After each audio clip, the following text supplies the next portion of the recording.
Hello, magandang araw sa inyo lahat. Magandang araw or magandang hapon. So, medyo puyat ako ngayon, no?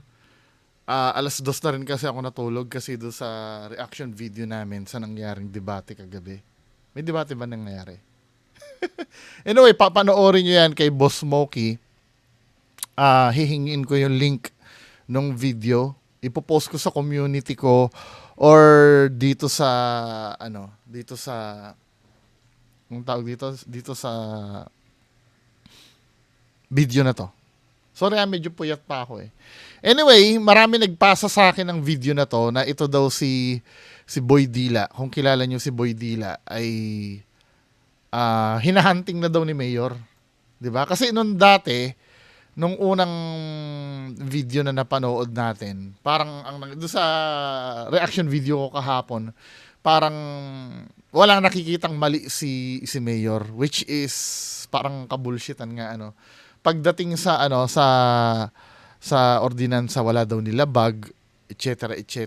So siguro nagkaroon ng backlash 'yon.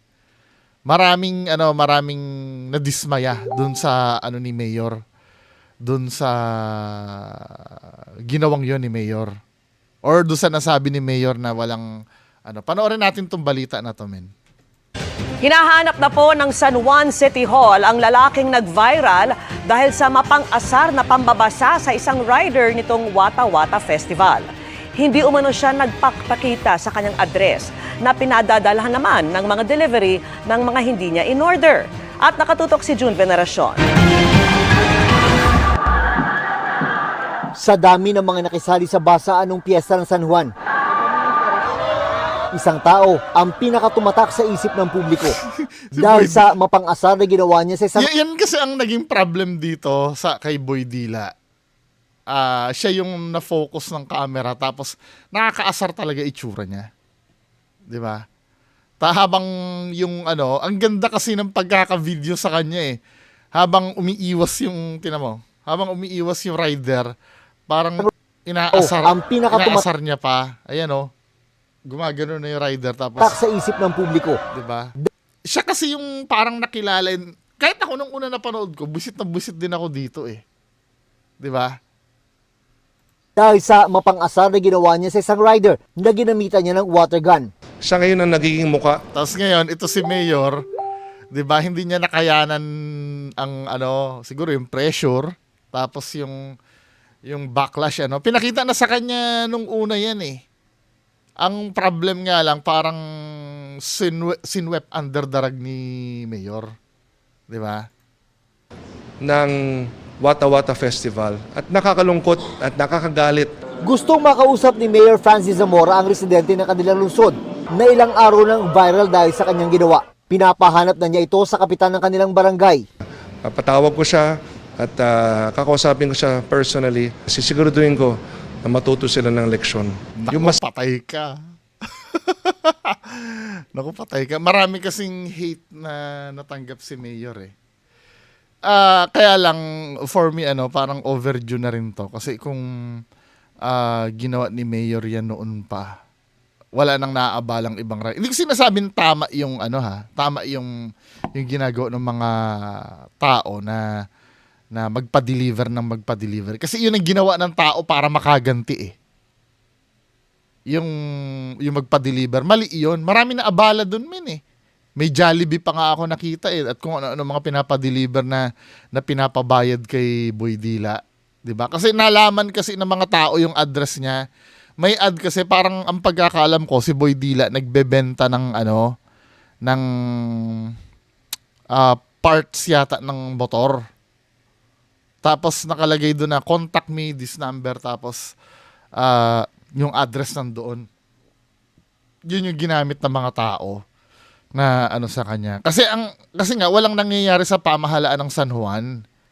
Parang hindi nila nakikita na nagkaroon ng justice. Syempre, 'di ba? Minsan tayo mga Pilipino, kahit na mali, aanuhin pa natin ng isang mali para magkaroon lang ng justice. Kasi culture na natin 'yan, men eh. Halimbawa, kahit na binanatan ka, halimbawa sa pamilya, wag naman ibang example na lang. Halimbawa, yung manok mo pinatay yung manok mo ng kapitbahay mo. Gusto mong gantihan. Instead na ireklamo mo sa, sa barangay or ipapulis mo, ang gagawin mo, papatayin mo rin yung manok niya. Kasi culture natin yan, men eh. Or, yan yung tinatawag na mata sa matang, ngipin sa ngipin, di ba? So, ang nangyari, since walang nakikitang action sa di ba? Kay Mayor din kasi ang bagsak ang lahat eh. Pero hindi ko sinasabing tama yung ginawa ha. Uulitin ko kasi baka mamaya isipin nyo na sinasabi kong tama lang yun na padeliveran. Mali yun. Kaya nangyari yun, walang nakikitang action kay Mayor or sa pamahalaan ng San Juan. Sakit na leksyon. Yung masakit na leksyon na maalala niya habang buhay niya. Para hindi niya Ano kaya gagawin doon, ulitin ulit. Hindi raw nagpapakita sa kanilang Yung mga nakakaalam dyan, may power ba ang mayor na na gumawa ng parusa gamit ang powers niya na pasok sa batas? Yung mga nakakaalam, may ganun, may special power ba ang mayor na 'di ba kilala niyo yung yung mayor na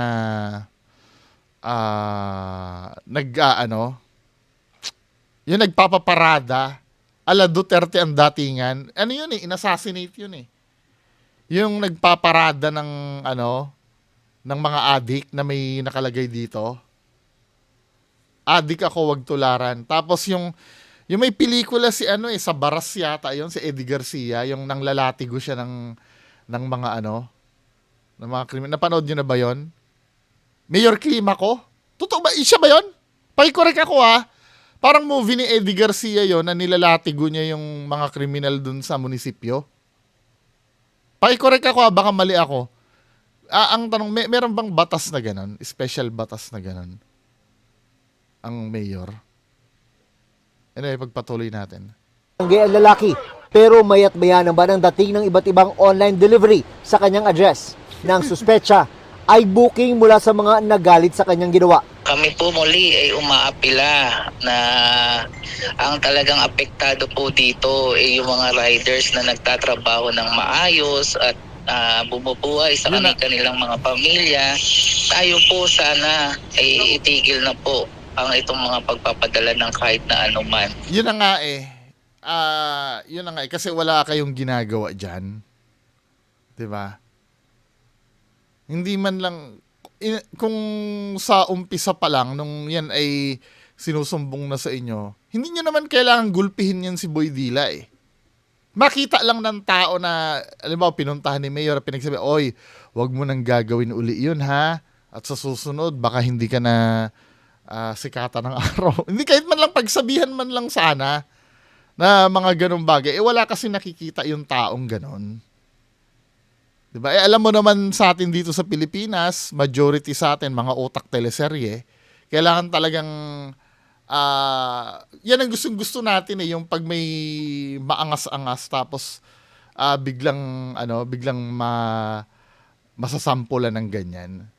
Diba? Ang pagkukulang din kasi sa pamahalan. For me, ngayon kung mali din naman ang sinasabi ko, edi okay lang. Sa akin lang naman, opinion ko lang naman. Diba? Nakulangan lang kasi ang tao. Apila pa rin ng City Hall ng San Juan na lumapit sa kanila ang mga nabiktima ng unruly behavior para masampahan ng reklamong kriminal ang mga sumali sa basaan. May mga positibo nang nakilala at padadalhan sila ng violation ticket para pagmultahin sa ilalim ng City Ordinance number 51 series of Mura lang eh, 2.5 lang eh. Kaya yan. Kaya yan, men. Ano lang naman ba yung 2.5, di ba? Kaya yan. Mukhang mapepera din naman itong mga to eh. Kahit pa sabihin mong squammy ang ugali niyan, may mga pera din yan eh. Di ba? Ano lang yung 2.5? Dapat nga, first offense niyan, 10,000 agad eh. Kasi abala yung ginagawa nila talaga eh.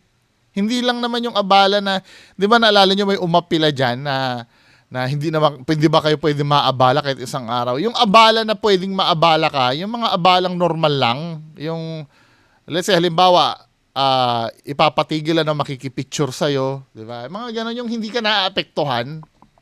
Yung talagang ang makokos lang sa'yo ay abala lang talaga. Literal na abala. Hindi yung abalang pagdudusahan mo sa mga susunod na araw pa. Katulad nung halimbawa, pag nabasa yung laptop mo, nasira yung laptop mo, yung mga documents mo na na nabasa, di ba? Kahit sa mga susunod na araw, pagdudusahan mo yun eh. Katulad nung halimbawa, kung napitik ka lang sa tenga, now, pagdudusahan mo lang, kinabukasan, wala na yung sakit ng pitik mo sa tenga. Di ba? Pero, yan ang hindi naiintindihan din minsan ng iba. Yung mga nagtatanggol dito. Di ba? 2018, aminado ang city government na marami ang dapat baguhin sa lumang ordinansa kaya gagawa raw ng bago ang City Council. Balak ng LGU na maglaan ng iisang basaan zone sa bahagi ng Pinaglabanan Road. Plano ring gawing 5,000 piso ang multa sa mga violator, hindi tulad ng umiiral na ordinansa na magkakaiba ang multa depende kung first, second o third offense. Pero hindi, actually yung pagkakaroon ng venue, hindi naman na dapat kailangan yan. Kaya lang talaga, marami na lang talagang siraulo. What do you mean siraulo, Bungo? Hindi naman yung siraulo na literal na gano'n. Marami lang talagang hindi na nag-iisip ng ginagawa nila. Yun ang nakakalungkot. Kasi nung araw,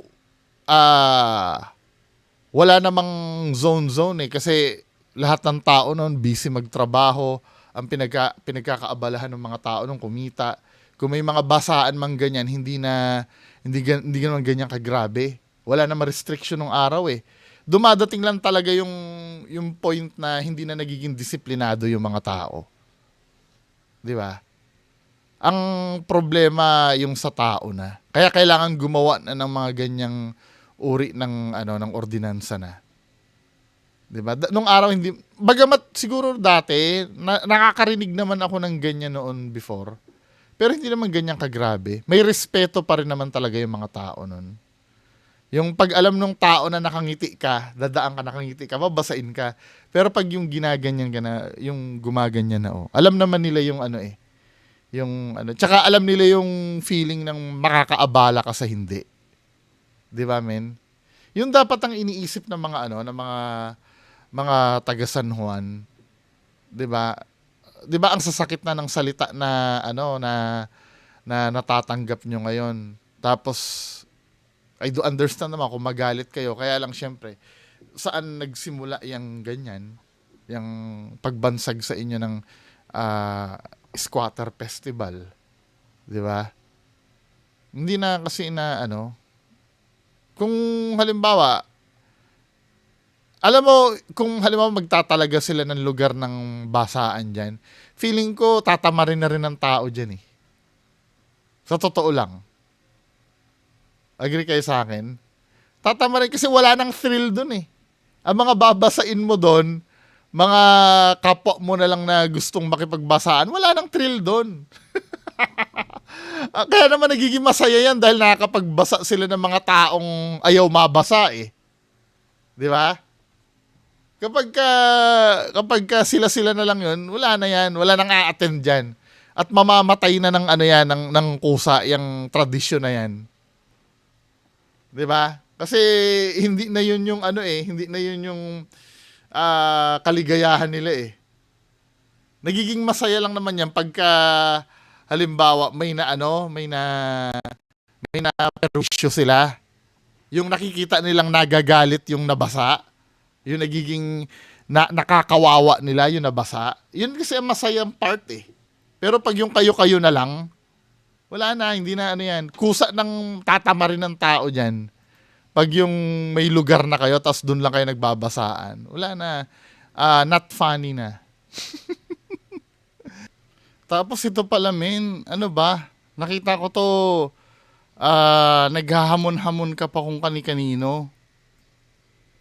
Panoorin nga natin to. Sa video na to ay i-update ko lang kayo kay Lester Castro, ang trending ng Barangay San Juan mga tropa. Sa video ito mga tropa ay ipapakita ko sa inyo ang iba't ibang klaseng panghahamon niya sa ibang sikat na influencer kagaya ni Rendon, Rosmar, Pasintabi po mga tropa. Sa mga high blood dyan at sa mga mabilis magalit, mabilis mabwisit, ang video na to ay hindi para sa iyo mga tropa. Dahil pag napanood mo itong video na to ay baka maibato mo ang cellphone mo. Sa video na to ay sobrang nakakaasar si Lester Castro aka Boy Dila mga tropa. Ang sabi niya sa video na to mga tropa, bakit daw nagagalit ang taong bayan wala naman daw siyang ginagawang masama. Dinilaan niya lang daw si Kuyang Rider. Kung kayo ang tatanungin mga tropa, ano ang masasabi niyo patungkol dito kay Lester Castro mga tropa? Tara, panoorin natin ang video na to at sabay-sabay tayong magalit kay Lester Castro aka Boy Dila.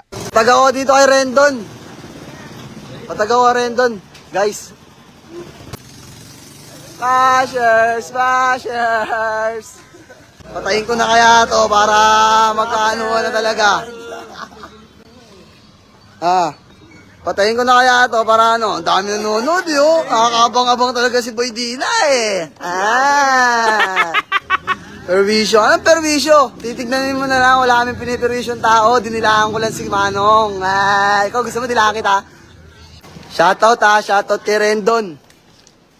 Huwag ka rito mamimirwisyo ha. Kung gusto mo dumami views mo, doon ka sa Palawan, huwag ka sa San Juan. Ay, matirga ko, pabariling ko lang si Rendon. Ay na. Bisa mo. Tapos siya sinisisi yung mayor natin Oo nga pala, ba't mo sinisisi yun, Noy Rendon? Ba't sinisisi mo yung mayor namin? Wala namang kinalaman yun, ha? Parang walang kinalaman. Under niya kayo. 'Di ba? Hindi kita matirgan ko, babaan ng San Juan. Rosmar, ang tunay sa'yo, sa akin ito tunay legit. Ito tinatawag na legit. Oy, mga nagbabanta. Ang gabanta lang kayo, huwag nyo na akong peperusyuhin, ha? Pero si Boy Dila, ang bait-bait eh. Ang titila lang, hindi naman nananakit eh.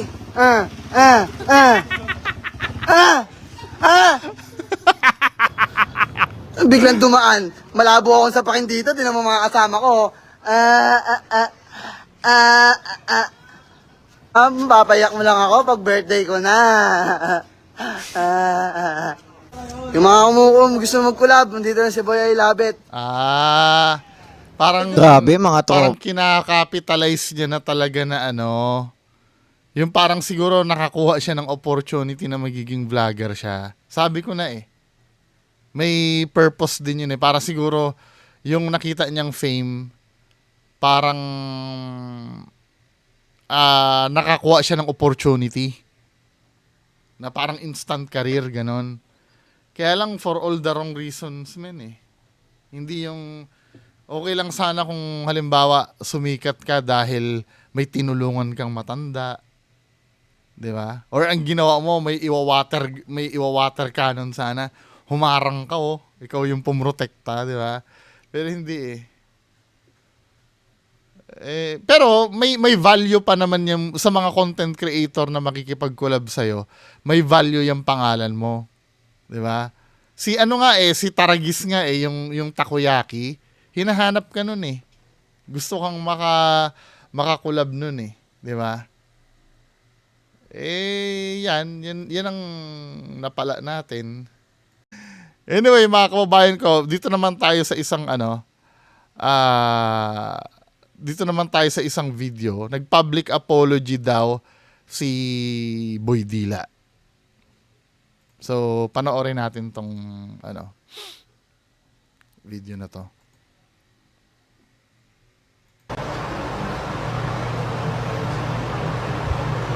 Medyo na-stress na ako guys. Mga namaba sa akin, mga nagbabanta sa akin guys. Feeling ko hindi ito bukal sa kalooban. Parang sinasabi niya lang nai-stress na ako. Parang ibinibigay lang ni Boy Dila yung gusto ng tao. Pero after niyan tatawa-tawa na yan. Wala kasi ang nangyari kasi sa Boy Dila nung nakita ka ng tao, natagpuan ka, inasar mo pa ng inasar. 'Di ba? I mean, halimbawa, kung nag-viral ka na noon, nag-sorry ka na, hindi ko naman po talaga gusto yon. Sa susunod po, hindi ko nagagawin. Mahirap kasi para sa isang taong mayabang yun eh. Tsaka sa isang taong ma-pride. Diba? Kung yun ay ginawa mo na the moment na, ano, na nahuli ka na, or nakilala ka na kung sino, kung yun ay ginawa mo na, patay na sana itong issue sa'yo. Kaya lang, dinugsungan mo pa ng dinugsungan ng pang-aasar men eh. Di ba, sana kung nasa tama ka. Di ba? Eh, nasa mali ka eh, di ba? Nang asar ka pa na ng asar eh. Ngayon, kabayaran niya ng ano mo. Eh, ito, sorry ha, wala akong nakikitang sincerity dito eh. Hi, hello guys. Medyo na-stress na ako guys. Mga namabas sa akin, mga nagbabanta sa akin guys. Hinahanap ko na si Manong Rider para matapos na yung problema. Oo, nag-offer ito. May nakita akong post eh. Hinahanap niya yung rider, bibigyan niya daw ng helmet at kapote. Kaya lang too late eh. Too late na yung ginawa mo men eh. Wala eh. Parang ganito kasi yung nangyari eh. Parang nagmamatapang ka din hanggang bandang huli bigla kang magaganyan. 'Di ba? Mahirap nang i-earn yung tiwala ng tao sa iyo eh. Parang ginagawa mo na lang ito ha. Pagdating kasi sa ganyan, parang ginagawa niya na lang 'yan para makalusot na lang. Yung parang hindi niya naman talaga layunin magganyan. Mukha ba ako ng bubuyo lang? Hindi, 'di ba? Kasi kung layunin mo at na-realize mo nagkamali ka, una pa lang sinabi mo na eh. Sorry po, hindi ko po kasi talaga alam. Na kahit ganun palusot man lang eh. 'Di ba? Na akala ko po kasi normal lang 'yon. 'Di ba? Kung may mga nagalit man sa akin, pasensya na po. Hindi na po maulit, promise. Tapos na. Pero bashers, gumaganon ka pa eh. Wala ito, tong ano na to. Wala na yung mga mambabash. Napatawad pala sa'yo, Manong Rider, sa nabasa ako. Ako po humingi ng paumin sa inyo. So po kayo makamit.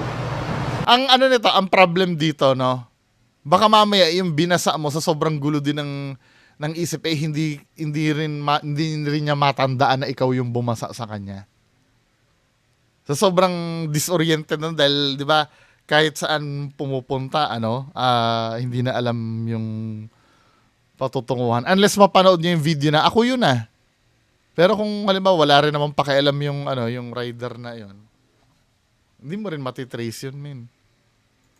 Tumingin ng tawad sa inyo sa personal. Yung nagawa ko. Tawarin niyo po ako. Kung napapanood niyo po itong video na to, kontakin niyo po yung Lexer Castro. May pag-meet po ako sa inyo. Kasi po masyado na rin po kasi ako na-stress sa mga nagbabanta sa akin. Hindi ko na rin po talaga kaya. Hindi ko na alam gagawin ko rin talaga. Lagi kong iniisip.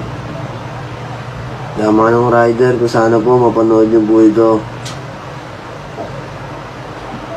Actually, hindi lang naman sa rider yung kasalanan mo din eh. Doon sa mga... Oo, siya lang naman ang binasa mo, pero yung mga tumulig sa'yo, parang ginantihan mo rin eh. Kung ilan milyon yung nagalit sa'yo, inano mo rin kasi yun eh. Parang inasar mo din yung ilang milyon na yun eh. Di ba? Nag-follow up ka kasi nag-follow up ng video pa. Napanood niyo po itong video na to. Kaya comment po kayo dyan. Kontakin niyo po yung Lexer Castro. Ako hihingi po ako ng paumanin sa inyo sa personal. At hindi lang po yun, bibigyan ko rin po kayo ng helmet. Pati kapote para po sa inyo. Wala pong mabalubag-lubog dun. Wala, too late na to, men eh. Di ba? Sabagay, mas maganda naman na gawin mo na yan kahit nahuli na. Kaysa magpatuloy kang magmatigas. Or nagkakaroon ako ng impression kaya mo lang ginawa yan. Kasi mayayari ka na kay Mayor. 'Di ba? Dahil saktong-sakto lumabas itong video na to nung pinapahanap ka na ni Mayor eh.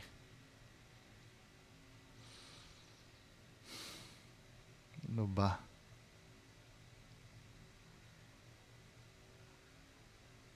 Wala, ganun talaga ang ganun talaga ang buhay eh. Ano tong karma ni Boy?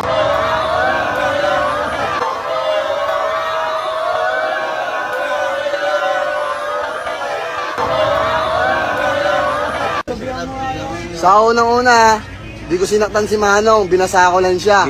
Nagpaalam ako sa kanya, kuya, babasahin kita, sabi niya. Hindi pwede kasi may meeting siya. Binasa ko pa rin, piyeste. Okay, dadaan na sa kapag yung 24, alam ng mga taong bayan yan. Ito water kang boy na boy po. Ano? Dilaya. Ano? Ayup. A few moments later. Magkano yan, boss? 2,360. 2,360, oh. Boss, kanina yan, boss. Kanina yan. Okay, Lister. Sel, makinig ka. Makinig ka. Rider dyan, kuya. Itong Lister Castro na to, na-scam pala to. Ayun, boss. Dexter Castro din. Oh, Dexter Castro din, oh. Castro. Sa amin, bayan namin. Ilagay ito, boss. 1936. Grabe kayo. Sa kanya lang sila. Yun yung in-order nyo, oh. Grabe kayo, oh.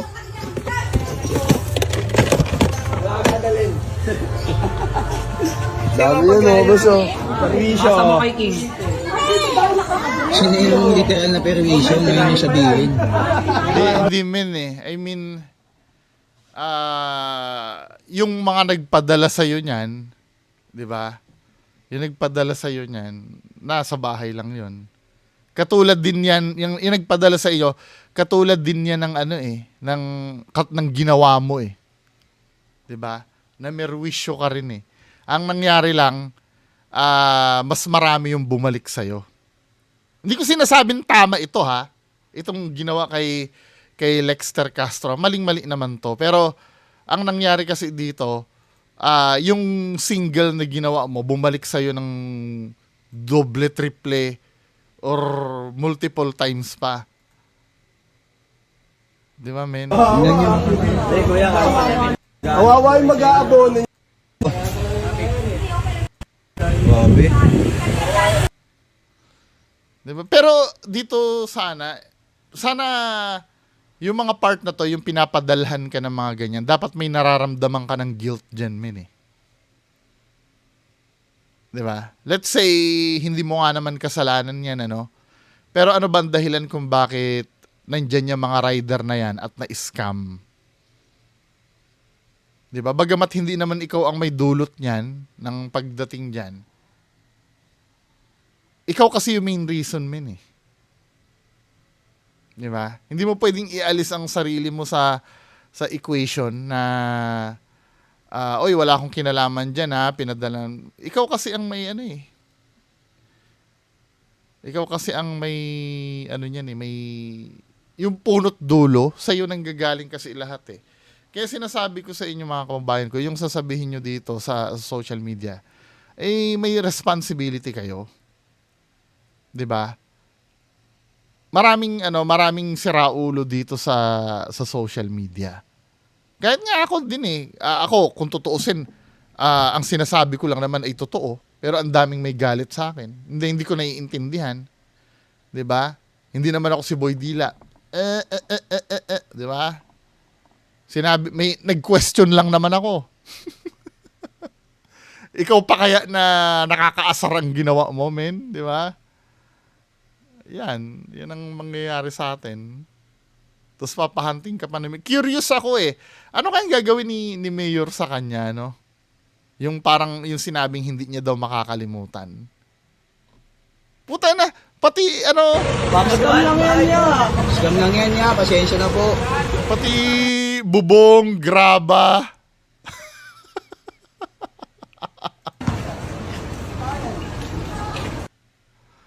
Pati may ban na ano, na pinabook. Ano ba yan, Boy Dila? 'Di ba?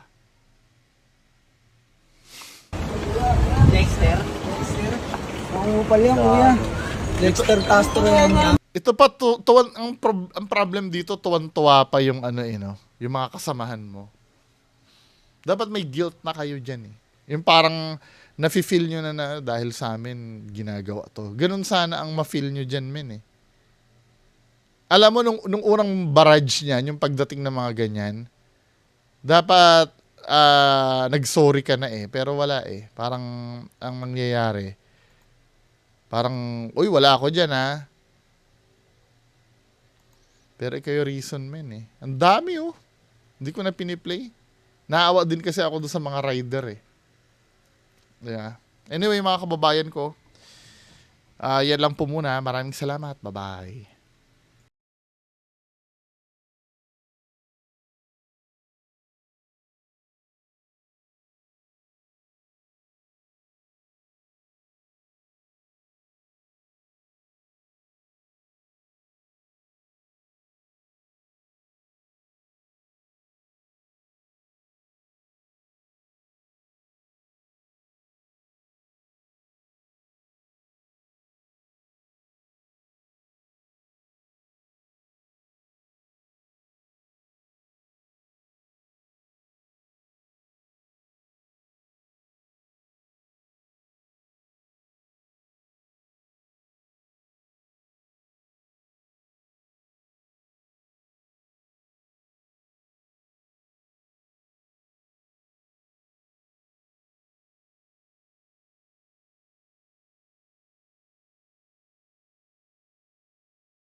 Tanggol ng katwiran sa ilalim ng ambon sa dilim na kaharian. Isang salubong sang galang, sa'yo'y alay sa pagtatanggol na katotohanan. Patuloy na ipinatano lang pagod, walang palya.